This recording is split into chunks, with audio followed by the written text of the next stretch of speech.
آگے فرمایا فلا وربک لا یؤمنون حتی یحکموک فیما شجر بینہم ثم لا یجدوا فی انفسہم حرجا مما قضیت ویسلموا تسلیما. نہیں اے محمد صلی اللہ علیہ وسلم، آپ کے رب کی قسم، یہ کبھی مومن نہیں ہو سکتے جب تک اپنے باہمی اختلافات میں آپ کو فیصلہ کرنے والا نہ مان لیں، اور جو فیصلہ پھر آپ کریں اس پر اپنے دلوں میں کوئی تنگی محسوس نہ کریں اور سر بسر تسلیم کریں، یعنی پوری طرح تسلیم کر لیں. بہت اہم آیت ہے. بتا دیا گیا کہ profits legal and constitutional authority can not be questioned اور چیلنجڈ.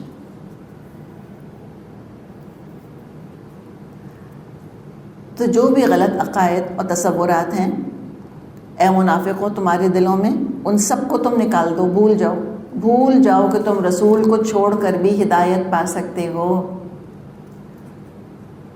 دنیا میں رہتے ہوئے اے منافقوں کچھ بھی بن سکتے ہو، تم سیلیبریٹی بن سکتے ہو، نوبیل پرائز ونر بن سکتے ہو، تم کچھ بھی بن سکتے ہو، مومن نہیں بن سکتے. فلا وربک، نہیں اے محمد صلی اللہ علیہ وسلم، آپ کے رب کی قسم. اس میں دیکھیں کس قدر رسول صلی اللہ علیہ وسلم پر عنایت اور شفقت اور عزت کی بارش ہے. انتہائی پیار، محبت اور قربت کا احساس محسوس ہوتا ہے انسان کو. پیار، محبت، قربت کا احساس ہوتا ہے کہ یہ بدنصیب منافق اے نبی اگر آپ کی قدر نہیں کر رہے تو نہ کریں، اللہ تو آپ کا بہت قدردان ہے. کہا کہ یہ تو مومن ہو نہیں سکتے. حتیٰ شرط کیا ہے مومن ہونے کی؟ یحکموک، کہ یہ آپ کو حکم بنائیں. مومن ہونے کی شرط ہے کہ اپنے مقدمے رسول کی عدالت میں لے کر آئیں اور ان کا حکم مانیں. یہ اجتماعی معاملات میں بھی ہوگا، معیشت ہو یا معاشرت ہو یا سیاست ہو، اور یہ انفرادی معاملات میں بھی ہوگا، اخلاقیات ہوں یا عبادات ہوں. تو جو کوئی اختلاف اگر ہو گیا ہے، اختلاف رائے ہو گیا ہے، تو اس کو پھر اے نبی صلی اللہ علیہ وسلم آپ کی احادیث، آپ کے احکامات کی روشنی میں جج کریں. مثال کے طور پہ مومن ہیں، دیکھیں بنیادی طور پہ تو اختلاف نہیں ہے نا، وہ اللہ رسول کی بات مانتے ہیں، ٹھیک ہے، اللہ رسول کو مانتے ہیں نا کہ وہ اتھارٹی ہیں. اچھا چلیں نفاق کو ایک طرف چھوڑ دیں. دو مومنوں ہی میں اختلاف ہو گیا. ایک کہتا ہے میلاد کرنا چاہیے، سویم کرنا چاہیے، 40واں کرنا چاہیے. دوسرا کہتا ہے کہ میلاد نہیں کرنا چاہیے، سویم نہیں کرنا چاہیے، 40واں نہیں کرنا چاہیے. ایک کہہ رہا ہے عبادت ہے، دوسرا کہہ رہا ہے بدعت ہے. ٹھیک، یہ ہے شجر، ان کہ اللہ رسول کی اطاعت پر متفق ہیں، اختلاف رائے ہو گیا ہے، ایک اس کو عبادت کہہ رہا ہے، ایک اس کو بدعت کہہ رہا ہے. اب مجھے بتائیں کون فیصلہ کرے گا کہ کون ٹھیک ہے دونوں میں سے، کہ یہ عبادت ہے کہ بدعت ہے؟ یہ تو پھر احادیث نبوی کی روشنی میں ہمیں دیکھنا ہوگا. اگر ہم کو کوئی دلیل مل جاتی ہے، صحیح حدیث مل جاتی ہے، سر آنکھوں پر ہم اپنا فیصلہ چھوڑ دیں گے. اگر کوئی اس کو بدعت کہہ رہا ہے اور حدیث مل جاتی ہے کہ نہیں یہ عین عبادت ہے، مثال کے طور پہ شوال کے 6 روزے، کوئی کہتا ہے بدعت ہے. اب صحیح مسلم کی حدیث ہے کہ نہیں شوال کے 6 روزوں کا یہ اور یہ اجر ہے، اب وہ بدعت کہے گا اس کو؟ نہیں. کس چیز نے اس کے نظریے کو بدلا؟ حدیث کی دلیل نے، آپ صلی اللہ علیہ وسلم کے فیصلے نے. اب اگر کوئی سمجھتا ہے کہ میلاد کرنا عین عبادت ہے اور کوئی اس کو دلیل ہی نہیں مل رہی، ایک بھی حدیث نہیں ہے صحیح حدیث، نہ کوئی صحابہ کا عمل ملتا ہے، صحابہ سے بڑھ کے تو محبت کرنے والا کوئی تھا نہیں نبی اکرم صلی اللہ علیہ وسلم سے، تو ہم کو کوئی 12 ربیع الاول کا ملتا ہی نہیں کوئی ثبوت، یا ہمیں کوئی چہلم کا یا ہم کو تیجے کا سویم کا ثبوت ہی کوئی نہیں مل رہا. تو پھر کیا ہوگا؟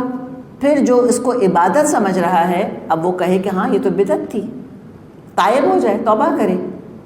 یہ ہے جو کہ کہا گیا. اور پھر کیا کہا؟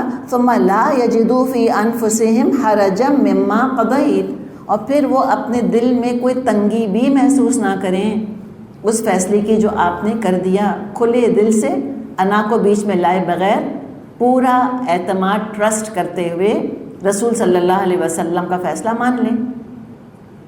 وَيُسَلِّمُوا تَسْلِيمًا، پورے دل سے اس کو تسلیم کریں، دل میں اطمینان ہو کہ جو فیصلہ ہوا بالکل صحیح ہے، میرے حق میں یہی بہتر ہے۔ تو اب یہاں پہ رفتہ رفتہ ہم دیکھ رہے ہیں کہ درجہ بدرجہ ریسٹرکٹ کیا گیا ہے کہ ایک مسلمان ہوتے ہوئے کسی کو زیب نہیں دیتا کہ وہ غیر مسلم سے اپنے فیصلے کروائے جو کہ اسلام کے فیصلوں سے کلیش کرتے ہوں۔ یہ انتہائی اہم رول ہے میرے اور آپ کے لیے، حکومت میں جو ہیں ان کے لیے بھی، اور الحمدللہ پاکستان میں رہنے والے بلیسڈ ہیں ایک طرح سے۔ کس طرح سے کہ ہمارے تو کانسٹیٹیوشن کے اندر یہ بات موجود ہے کہ کوئی قانون قرآن اور سنت کے خلاف نہیں بنایا جائے گا۔ چلیں کم از کم ایک زبانی کلامی بات تو موجود ہے نا، عمل کیا یا نہیں کیا وہ ایک الگ المیہ ہے، اس کو رہنے دیں، لیکن کم از کم ایک فارمیلٹی تو موجود ہے نا۔ اور اپنی پرائیویٹ زندگیوں کے اندر بھی ہم کو یہی رول اپلائی کرنا ہے۔ اور فرقہ واریت سے ہم باز آ جائیں، اگر ہم اس کے اوپر جڑ جائیں گے نا، ہمارے سارے اختلافات آپ دیکھیں آدھے بھی نہیں رہیں گے۔ کتنے اختلافات کا حل یہاں بتا دیا۔ ہم پھٹے اس لیے ہیں کہ ہم اللہ رسول کی بات جو ہے وہ نہیں ماننا چاہ رہے ہوتے۔ نبی اکرم صلی اللہ علیہ وسلم کی احادیث اور سنت کی روشنی میں ہم فیصلے نہیں کرتے اور ہم پھٹ چکے ہیں۔ جبکہ آپ دیکھیں جو بڑے بڑے امام تھے، امام ابو حنیفہ یا امام مالک یا امام شافعی، امام احمد ابن حنبل رحمۃ اللہ علیہم، ان سب کا اگر آپ دیکھیں وہ کیا کہتے تھے کہ جو ہم نے فیصلہ دیا ہے، جو ہم نے فتویٰ دیا ہے، اگر تم کو اس کے مقابلے میں حدیث مل جاتی ہے تو ہمارا فیصلہ چھوڑ دینا۔ بعض علماء کے الفاظ آتے ہیں کہ ہمارا فیصلہ دیوار پہ دے مارنا ہمارا فتویٰ، اس لیے کہ کسی بھی ان مفتیوں نے یہ نہیں کہا تھا کہ ہم جو ہیں ہم کل علم رکھتے ہیں۔ امام ابو حنیفہ رحمۃ اللہ علیہ کے پاس ساری احادیث کا علم نہیں تھا، تو ان کو پتہ تھا کہ آگے ہو سکتا ہے کہ میں نے ایک فتویٰ اپنے بس پڑھتے پورے خلوص، پورے اجتہاد، پوری محنت کے ساتھ جو علم میرے پاس موجود ہے اس کی روشنی میں نے یہ فتویٰ دیا۔ ہو سکتا ہے کہ آگے کسی کو پتہ چل جائے کہ نہیں ایک حدیث موجود ہے جو میرے علم میں نہیں ہے۔ اور ایسا ہوا، جو ان کے شاگرد تھے امام محمد یا امام ابو یوسف رحمۃ اللہ علیہ، انہوں نے کتنے ہی فیصلوں میں اپنے استاد سے اختلاف کیا، اس لیے کہ ان کے پاس وہ علم آ گیا، وہ احادیث آ گئیں جو ان کے استاد کے پاس نہیں تھیں۔ تو خود یہ کہہ کر گئے ہیں ہم سے کہ اگر حدیث مل جائے تو ہمارا فیصلہ چھوڑ دینا، اور آج ہم حدیث چھوڑ دیتے ہیں لیکن اپنے گروہ کا ہم فیصلہ نہیں چھوڑتے۔ یہ ہمارا معاملہ ہو گیا ہے۔ تو یہاں پر اللہ تعالیٰ نے ہمارے سارے اختلافات کو کنٹین کرنے کا، دیکھیں اختلاف رائے تو رہے گا لیکن وہ ایسا کڑوا نہیں ہوگا، ڈفرینٹ ہوں گے کچھ چیزوں کے اندر، یہ گنجائش ہے، یہ فلیکسیبلٹی ہے اسلام کی کہ ٹھیک ہے ایک چیز کے اندر کئی اوپینینز ہو سکتے ہیں لیکن رسپیکٹ کریں گے ایک دوسرے کی۔ اگر حدیث کی روشنی میں، سنت کی روشنی میں 2 یا 3 طریقے ثابت ہیں الحمدللہ سر آنکھوں پر، لیکن ایک چیز کلیئر بدعت نظر آ رہی ہے، پھر بھی خالی اس کو کیے جانا کہ اپنا لیڈر یہ کہہ رہا ہے یا لیڈر کے لیڈر نے یہ بات کہی، یہ تو پھر عین تعصب ہے، تو ہم کو تعصب سے نکال لیا گیا۔ تو آیت نمبر 65 بہت اہم آیت ہے، یہ اسلام کا رول ہے۔ آگے فرمایا آیت نمبر 66 سے 68 تک ہم دیکھتے ہیں، فرمایا یعنی کہ ایک ایمان کا ایسڈ ٹیسٹ جو بتایا جا رہا ہے یہاں پر، اور اس کا اجر بتایا، یعنی کہ ایک ہائپوتھیکل سچویشن بیان کی گئی ہے، حقیقت میں ایسا ہوا نہیں۔ اسی کہ لو آ رہا ہے نا شروع میں، لو کا مطلب ہے ایک ہائپوتھیسس ہے یہاں پر، بیسکلی ایک طرح سے فرضی سچویشن ہے۔ کیا کہ امتحان ایمان کا بہت سخت اگر ہو جاتا تو کیا ہوتا؟ فرمایا وَلَوْ أَنَّا كَتَبْنَا عَلَيْهِمْ أَنِ اقْتُلُوا أَنفُسَكُمْ أَوْ اخْرُجُوا مِنْ دِيَارِكُمْ مَا فَعَلُوهُ إِلَّا قَلِيلٌ مِّنْهُمْ، اگر ہم نے ان کو حکم دیا ہوتا اپنے آپ کو ہلاک کر دو یا اپنے گھروں سے نکل جاؤ، ان پر کم ہی لوگ عمل کرتے۔ وَلَوْ أَنَّهُمْ فَعَلُوا مَا يُوعَظُونَ بِهِ لَكَانَ خَيْرًا لَهُمْ وَأَشَدَّ تَثْبِيتًا، حالانکہ جو نصیحت ان کو کی جاتی ہے اگر اس پر عمل کرتے ان کے لیے زیادہ بہتری اور ثابت قدمی کا موجب ہوتا۔ وَإِذًا لَآتَيْنَاهُمْ مِن لَّدُنَّا أَجْرًا عَظِيمًا،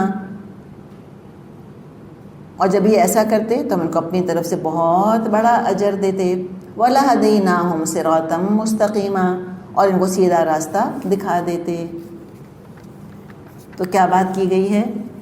ابن عاشور رحمۃ اللہ علیہ فرماتے ہیں کہ چونکہ یہاں سے بات کا رخ جہاد اور قتال کی طرف مڑ رہا ہے، اس لیے فرمایا کہ اللہ نے قتال فرض عین نہیں رکھا، فرض کفایہ ہے۔ اگر اللہ اس کو فرض عین کر دیتا تو بہت کم لوگ اس پر عمل کر پاتے۔ ایک اور جو اس سے ضمنی طور پہ ہمارے لیے سبق نکل رہا ہے وہ یہ ہے کہ دین کے بعض مشکل احکامات ہیں۔ دیکھیے یہ تو ایک فرضی سچویشن ہے نا کہ اللہ تعالیٰ کہتا کہ سب اپنے آپ کو گھروں سے نکال کے سب اپنی جان خطرے میں ڈالو، سب اپنے آپ کو شہادت کے لیے تیار کر لیں، تو لوگوں کے لیے بھاری پڑتا۔ اور ہم کو پتہ ہے کہ جہاد جو ہے فرض عین نہیں ہے بلکہ جہاد فرض کفایہ ہے۔ لیکن جو سبق نکل رہا ہے وہ یہ کہ دین کے بعض مشکل احکامات ہیں جو نفس پر بھاری پڑتے ہیں، نو ڈاؤٹ، دل مضبوط کر کے ان پر عمل کر جانا چاہیے۔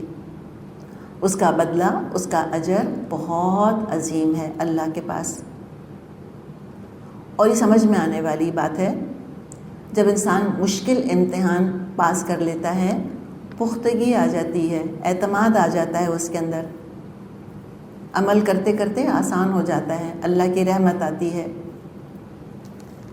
دنیا اور آخرت میں اجر ملتا ہے۔ اور سب سے بڑا انعام کیا کہ انسان اسلام پر جم جاتا ہے۔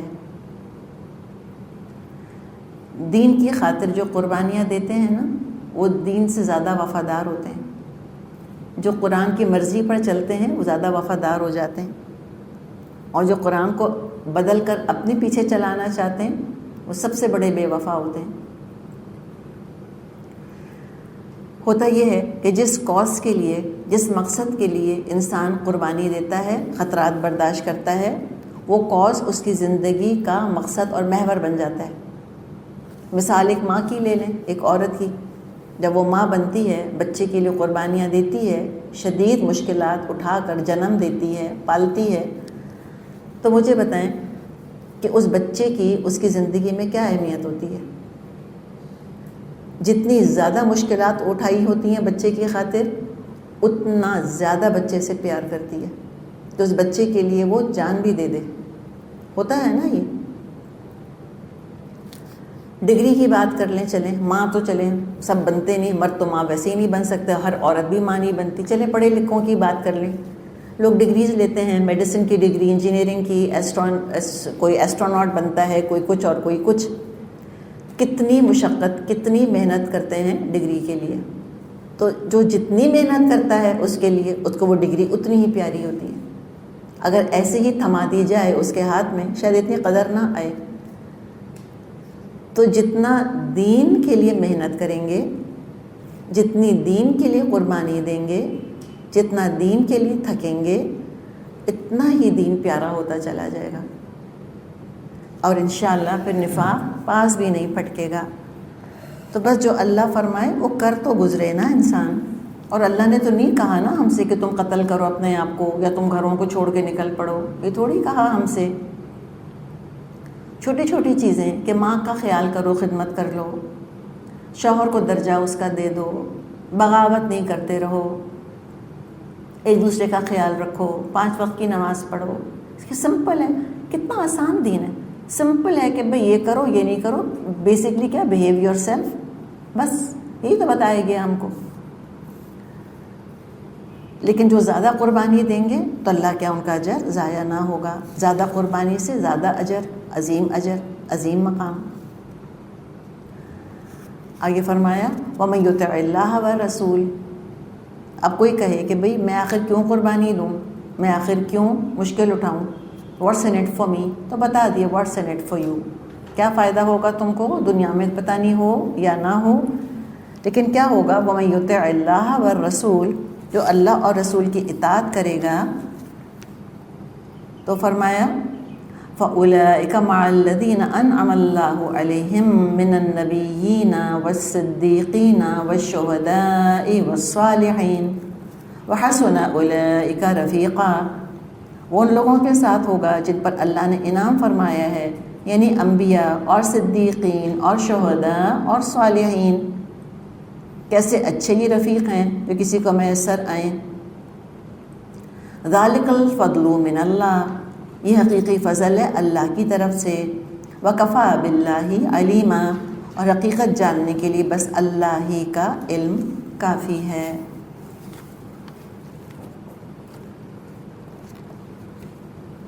اطاعت اور محبت یہ ساتھی ہیں، اور یہی بھرپور وفاداری ہے۔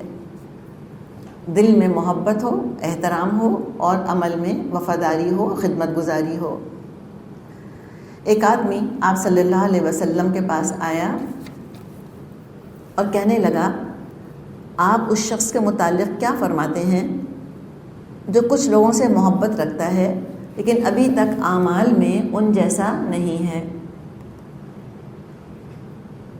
آپ صلی اللہ علیہ وسلم نے فرمایا، المرء مع من احب، ہر شخص اس کے ساتھ ہوگا جس سے کہ اس نے محبت کی ہوگی۔ بخاری میں یہ حدیث موجود ہے۔ انس رضی اللہ عنہ نے فرمایا، مجھے رسول اللہ صلی اللہ علیہ وسلم سے محبت ہے، ابو بکر اور عمر رضی اللہ عنہما سے محبت ہے، لہٰذا مجھ کو امید ہے اس محبت کی وجہ سے اللہ تعالیٰ مجھے ان کے ساتھ ہی اٹھائے گا، حالانکہ میں ان جیسے اعمال نہیں کر سکا۔ یہ بھی بخاری میں ان کا قول موجود ہے۔ تو یہ دیکھیں، اللہ نے کہا ہے نا کہ مع الذین، جو اللہ رسول کی اطاعت کریں گے، اتنا بڑا درجہ ہے، اتنا بڑا ان کا رتبہ ہے کہ وہ انعام یافتہ لوگوں کے ساتھ ہوں گے۔ اور ہم تو نماز میں کھڑے ہو کے 17 دفعہ منمم کہتے ہیں، صراط الذین انعمت علیہم، اللہ ہمیں ان لوگوں کا راستہ عطا فرما دے، دکھا دے، کھول دے کہ جن پر تو نے انعام فرمایا۔ تو یہ ہیں وہ انعام یافتہ لوگ۔ بیسکلی آیت 69 سورہ فاتحہ ہی کی تفسیر ہے، صراط الذین انعمت علیہم کی تفسیر ہے۔ اور دنیا میں بھی آپ دیکھیں، کون نہیں چاہتا کہ ایلیٹس کے ساتھ رہیں۔ یہاں ایلیٹ گروپ کا ذکر کر دیا اللہ تعالیٰ نے، کریم آف دا کریم، ان کا ذکر کر دیا ہے کہ جن کی حشر کے میدان میں وہ تعریفیں ہوں گی، وہ عزت افزائیاں ہوں گی۔ مجھے بتائیں، حشر کے میدان میں کون ہوگا جو موسیٰ، عیسیٰ، نوح، آدم کے ساتھ، ابراہیم علیہ السلام کے ساتھ نہ ہونا چاہے گا؟ کون ہوگا؟ ایک بھی ہوگا؟ بڑے سے بڑا فرعون بھی ہوگا؟ نہیں ہوگا۔ کون ہوگا جو نبی اکرم صلی اللہ علیہ وسلم کی شفاعت نہیں چاہے گا یا وہ کوثر کا پانی نہیں پینا چاہے گا؟ کون ہوگا؟ کوئی بھی نہیں ہوگا۔ ایسا یہ ایلیٹ گروپ ہے، ایسی اس کی عزت افزائی ہوگی، ایسے اللہ تعالیٰ ان کو آنر کرے گا، ایسے اللہ درجے دے گا، فرشتے دائیں بائیں ہوں گے، ان کی تعریفیں ہو رہی ہوں گی، ان کا مقام دنیا دیکھ رہی ہوگی، لٹرلی دنیا دیکھ رہی ہوگی۔ A to Z جتنے انسان آئے ہیں دنیا میں سب دیکھ لیں گے۔ تو بات تو یہ ہے نا کہ آج ان کا مقام ہم پہچانیں۔ بات تو یہ ہے، جب تک غیب کا پردہ پڑا ہوا ہے تب ان کا مقام ہم پہچانیں، اور ان کا ساتھ اگر ہم کو چاہیے تو کچھ نہ کچھ تو جن کا ساتھ چاہیے ہوتا ہے، ان جیسی شخصیت کچھ تو بناتا ہے نا۔ ایک جیسے لیونگ سٹینڈرڈ والے لوگ، ایک جیسے سوشل سٹیٹس والے لوگ ایک جیسے گروپ میں رہتے ہیں۔ بہت پیسے والے ایک طرف ہوتے ہیں، ایک کلب کے ممبر ایک طرف ہوتے ہیں، جن کے بچے ایک اسکول میں جا رہے ہوتے ہیں ان کا اپنا ایک گروپ ہوتا ہے۔ ایک جیسے عہدے والے وہ آپس میں ملتے جلتے رہتے ہیں۔ تو اسی طرح اگر ہم کو ان کی صحبت چاہیے اور ہم کو یہی سوشل سٹیٹس چاہیے آخرت میں جو ان کو ملے گا، تو ہمیں کچھ نہ کچھ تو اپنے اعمال کو ان جیسا بنانا ہوگا، اپنے کردار کو ویسا بنانا ہوگا۔ تو جو اللہ رسول کی اطاعت کرے گا وہ اپ گریڈ ہوتا چلا جائے گا۔ اچھا، اب اس میں واو اور واو اور واو آ رہا ہے۔ کچھ تو ایسے نیک ہو جائیں گے کہ جو انبیاء کے ساتھی ہوں گے، یقیناً صدیق کے ساتھ ہوں گے، صدیق اور انبیاء ساتھ ہوں گے۔ تو آپ امیجن کریں کہ کوئی آدم علیہ السلام کے ساتھ اور موسیٰ علیہ السلام کے ساتھ ہو، نبی اکرم صلی اللہ علیہ وسلم کے ساتھ ہو، ایک خواب ہے نا انسان کا۔ یا ہم بھی کبھی اپنی آنکھوں سے ابو بکر رضی اللہ عنہ کو دیکھیں، الصدیق کو دیکھیں، ہم بھی ختیجہ رضی اللہ عنہا کے ساتھ ہوں، صدیقہ کو ہم کبھی دیکھیں۔ جیسے کہ مریم علیہ السلام، کس کا دل نہیں چاہتا کہ ہم مریم علیہ السلام سے ملیں؟ کون مسلمان ایسا ہوگا؟ خاص طور پہ مسلمان عورت کون ایسی ہوگی کہ جس کا دل نہ چاہتا ہوگا؟ کیا وہ معصومیت کا پیکر تھیں مریم علیہ السلام کے، جن کے بارے میں اللہ نے کہا کہ تجھ کو تو میں نے تمام جہان کی عورتوں پر فضیلت دی ہے، استفاء کی علی نساء العالمین، تمام دنیا کی عورتوں پہ تجھ کو میں نے فضیلت دے کے تجھ کو پسند کر لیا اپنے لیے۔ وہ صدیقہ تھیں، سورہ مائدہ میں ہم پڑھ لیں گے، امہ صدیقہ، کہ عیسیٰ علیہ السلام کی والدہ صدیقہ تھیں، عائشہ صدیقہ رضی اللہ عنہا۔ کس کا دل نہیں چاہتا کہ ان کے ساتھ ہم ہوں؟ تو ہوں گے پھر انشاءاللہ۔ شہداء، کون نہیں چاہتا کہ ہم بھی حمزہ رضی اللہ عنہ کو دیکھیں، حسن اور حسین رضی اللہ عنہ کے ساتھ ہوں، ہم بھی علی اور عمر رضی اللہ عنہما کو دیکھیں۔ اور صالحین، امام بخاری، امام مسلم، امام ابو حنیفہ، امام شافعی، امام احمد بن حنبل، امام مالک، کے صالحین الحمدللہ رہے جو شہداء بھی تھے۔ تو صالحین جنیرک ہے اور اسی کے اندر شہداء ہیں۔ تو دیکھیں جو نبی ہوتا ہے وہ صدیق، شہید اور صالح تو ہوتا ہی ہے، ٹھیک ہے نا؟ نبی کے اندر تو یہ ساری چیزیں موجود ہوتی ہیں۔ جو صدیق ہوتا ہے، صدیق نبی نہیں بن سکتا۔ نبوت کا درجہ اکتسابی نہیں ہے، وہبی ہے، کسبی نہیں ہے، وہبی ہے۔ کسبی سے کیا مطلب؟ اپنی محنت مشقت کر کے، عبادات کر کے، تزکیہ کر کے، اچھا بن کے کوئی نبوت کا درجہ حاصل نہیں کر سکتا۔ وہ تو وہبی ہوتا تھا، اللہ کی طرف سے گفٹ دیا جاتا تھا۔ وہ دروازہ تو اب بند ہے ہمیشہ کے لیے، دیٹ ڈور از کلوزڈ۔ پہلے بھی کھلا نہیں تھا، وہ تو اللہ ہی سلیکٹ کرتا تھا جس کو چاہتا تھا، خود سے تو نہیں کر سکتے تھے۔ تو ہر نبی کے اندر یہ تین کوالٹیز تو ہوتی ہیں۔ جو صدیق ہوتے ہیں آبویسلی وہ نبی تو نہیں ہوتے، بن ہی نہیں سکتے، لیکن ان کے اندر یہ باقی دو کوالٹیز ہوتی ہیں۔ وہ شہداء ہوتے ہیں، وہ صالحین بھی آٹومیٹکلی ہوتے ہیں۔ اور صالحین تو پھر صالحین ہیں جو امت کے صالح افراد ہیں۔ اس صالحین کے اندر میجورٹی مسلمانوں کی ہو سکتی ہے، سب سے زیادہ جو گروپ ہوگا وہ صالحین ہی کا ہوگا، عمل الصالحات کرنے والے لوگ۔ تو یعنی کہ میرے اور آپ کے لیے گنجائش ہے۔ اس کے بعد پھر شہداء اور صدیق، یہ پھر ایک اعلیٰ درجے ہیں، یہ قرب کے درجے ہیں۔ تو اللہ تعالیٰ نے فرمایا ہے نا کہ کچھ ہوں گے اللہ تعالیٰ کے ہاں اصحاب المیمنہ ہوں گے، ٹھیک ہے نا؟ اور کچھ کون ہوں گے؟ کچھ بالکل اللہ کے مقرب ہوں گے۔ تو بہرحال درجات ہیں، لیکن یہ سارے کے سارے جو ہیں یہ یقیناً جنتی ہیں۔ اور فرمایا کتنے اچھے یہ ساتھی ہیں۔ وَحَسُنَ أُولَئِكَ رَفِيقًا، مرفق کہا جاتا ہے کوہنیوں کو، اور ایسی مجلس جس میں کہ بے تکلفی ہو، وہ بھی دراصل ایسی مجلس، مرفق والی مجلس، بے تکلفانہ مجلس۔ اسٹف اور فارمل گیدرنگز نہیں ہوں گی کہ جہاں پہ انبیاء، صدیقین، شہداء اور صالحین ہوں۔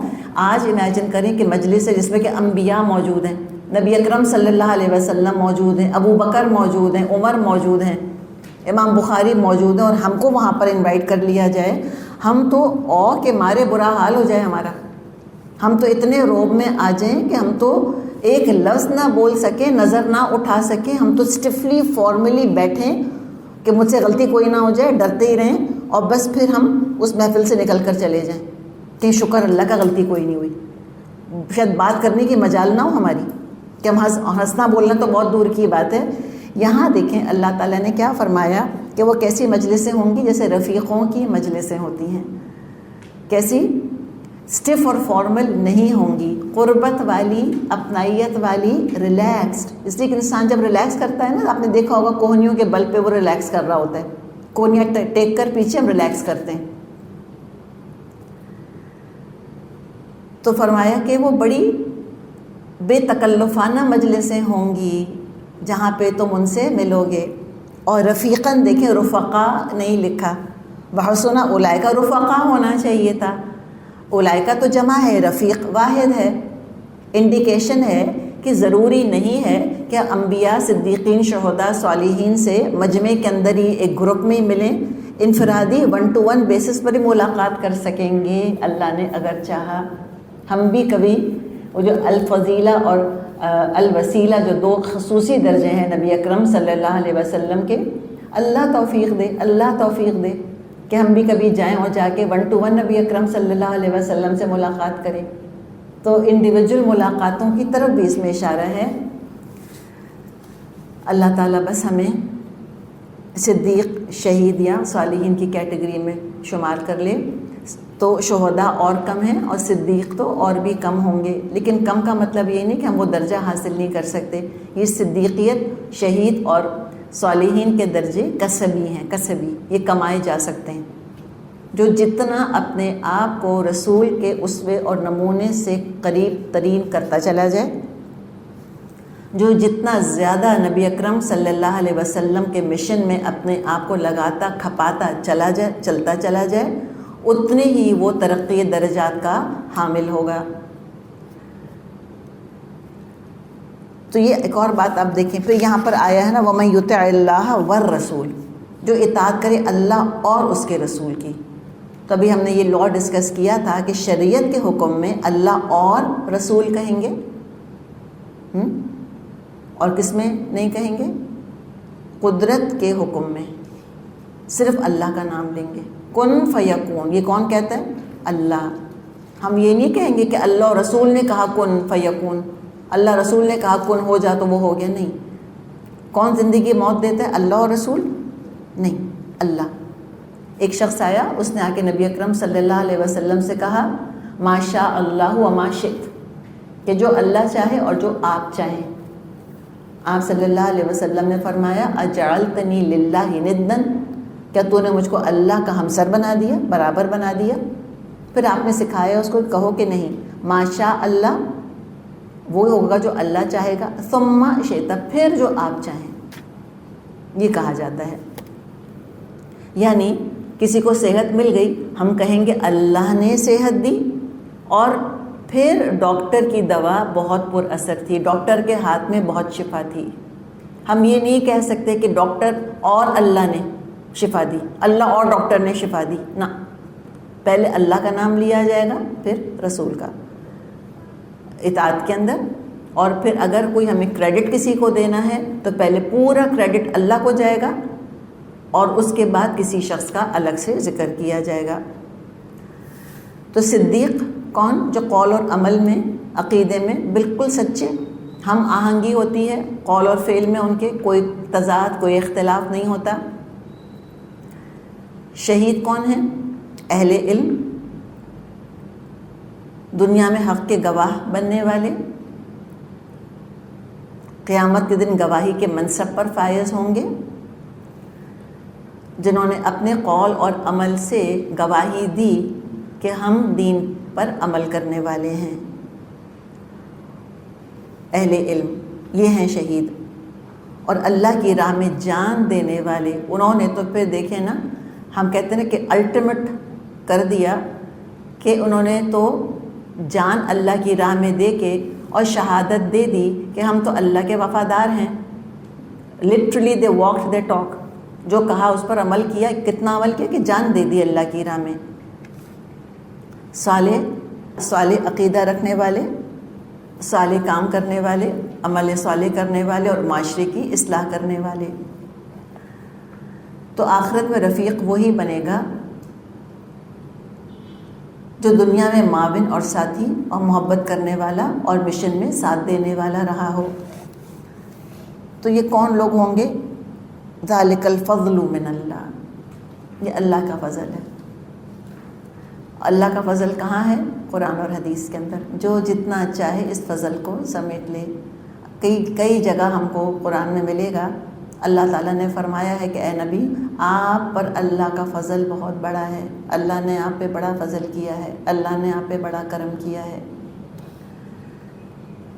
وَكَفَى بِاللَّهِ عَلِيمًا، اور حقیقت جاننے کے لیے اللہ کا علم کافی ہے۔ اللہ کو پتہ ہے کہ فضل سمیٹنے کے لیے کس نے کتنا خون پسینہ بہایا، کس نے کتنی کیلوریز برن کریں، سب اللہ کو پتہ ہے۔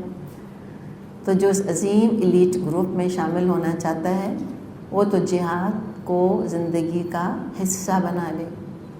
مجاہد فی سبیل اللہ ہوتا ہے مومن، اور مجاہد کبھی منافق نہیں بنتا۔ مزے کی بات یہ ہے، مجاہد کبھی منافق نہیں ہوتا، مہاجر فی سبیل اللہ کبھی منافق نہیں ہوتا۔ تو یہ جہاد اور ہجرت کا پروسیس مومن کی زندگی میں چلتا ہی رہتا ہے کانسٹنٹلی، اور بلندی درجات کے لیے کوشش انسان کرتا رہتا ہے۔ ابھی تو ہمیں کچھ پتہ ہی نہیں اپنا، بلندی درجات تو بہت دور کی بات ہے، پتہ نہیں نجات یافتہ بھی ہیں کہ نہیں ہیں۔ کثرت سے استغفار کرتے رہنا، کثرت سے اللہ کا فضل اس سے مانگتے رہنا، اور پھر اس کے لیے محنت اور مشقت کرتے رہنا۔ اس کی اللہ تعالیٰ توفیق دے دیتا ہے ان کو جن کے دلوں کا حال اللہ جانتا ہے کہ کتنی تڑپ، کتنی طلب اور کتنی تمنا ہے۔ خالی زبانی کلامی باتیں نہیں ہیں یہ کہ مدینے میں مر جاؤں۔ ہاں دیکھتے ہیں کہ مرنا اور جان کی قربانی دے کر شہید ہونا تو بڑی بات ہے، ایک خواہش، ایک تمنا، ایک رسم، ایک عادت کی بھی قربانی دے سکتے ہو کہ نہیں؟ آغاز تو پہلے یہاں سے کرو، اس کے بعد باقاعدہ جنگ کی شکل میں شہادت کا درجہ وہ بھی دیکھا جائے گا پھر جب وقت آئے گا۔ تو اللہ تعالیٰ اپنی اپنی تڑپ اور خلوص کے حساب سے پھر اللہ تعالیٰ درجے دیتا ہے، اس لیے کہ جتنی زیادہ تڑپ ہوگی وہ انرجی بنے گی ہاتھ پیروں کے لیے، اور انسان کو اتنا ہی زیادہ الحمدللہ عمل کے راستے پر تیزی کے ساتھ آگے بڑھے گا۔